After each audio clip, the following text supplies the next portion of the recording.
Kamusta mga maka full court, halina at pag-usapan natin ang balitang itong si Stephen Curry ay tinanggihan nga ang 62 million na one-year contract extension sa Golden State Warriors. Ito kaya ay pagpapahiwatig niya ng paglipat niya ng ibang team, lalo pa at may mga balita na gusto magsama ni LeBron at Curry sa iisang team. Pero bago yan, maliban nga sa pagkuha ni JJ Redick ng mga bagong players para sa Lakers, kasalukuyan na rin naman nga itong nakagawa ng bagong game plan at strategy para mapa-improve ang laro ng kanilang mga players.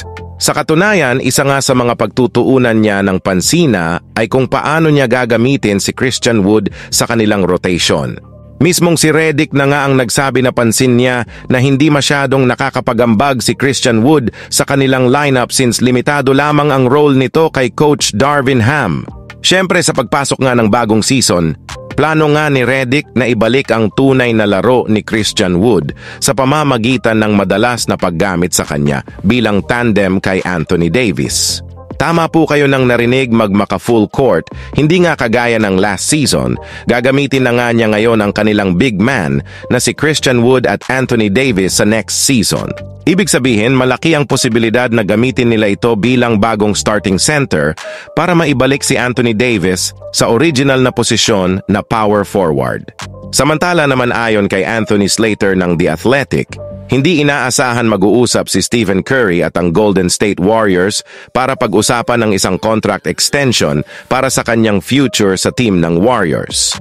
Binanggit na hihinto muna si Curry sa mga basketball-related na gawain sa loob ng ilang linggo matapos maglaro para sa Team USA sa Paris Olympics at magaganap ang mga usapan tungkol sa kontrata ayon sa preferred timeline ni Curry.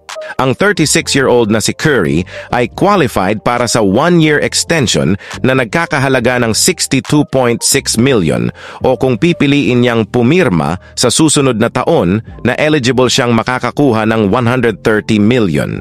Si Stephen Curry ay tumanggi munang pag-usapan ng extension na ito pero may sapat na oras pa si Curry upang makipagkita sa pamunuan ng Golden State tungkol sa isang extension.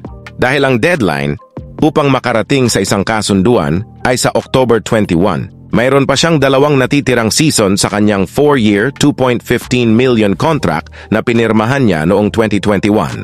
Ang two-time MVP ay ginugol ang lahat ng 15 years ng kanyang successful na career kasama ang Warriors at mukhang wala siyang plano na magpalit ng team sa anumang oras. Kumpirmado ni Curry na nais niyang magretiro sa pamunuan ng Golden State Warriors at dito niya tapusin ang career pero depende yon sa pagkakasunduan nila ng pamunuan ng Warriors. At isama na rin natin sa balitang ito yung bagong trade proposal para kay Jerami Grant.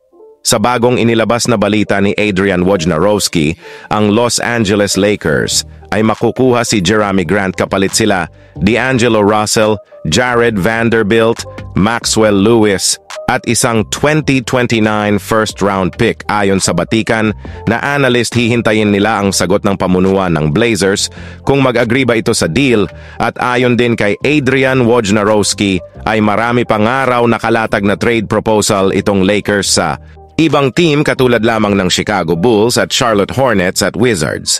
May mga ilang player pangaraw sila na gustong kunin bago mag-umpisa ang training camp nila. Yun ang naging pahayag ni Adrian Wojnarowski. Kaya sa darating na mga araw sa mutsaring trade proposal ang magsisilabasan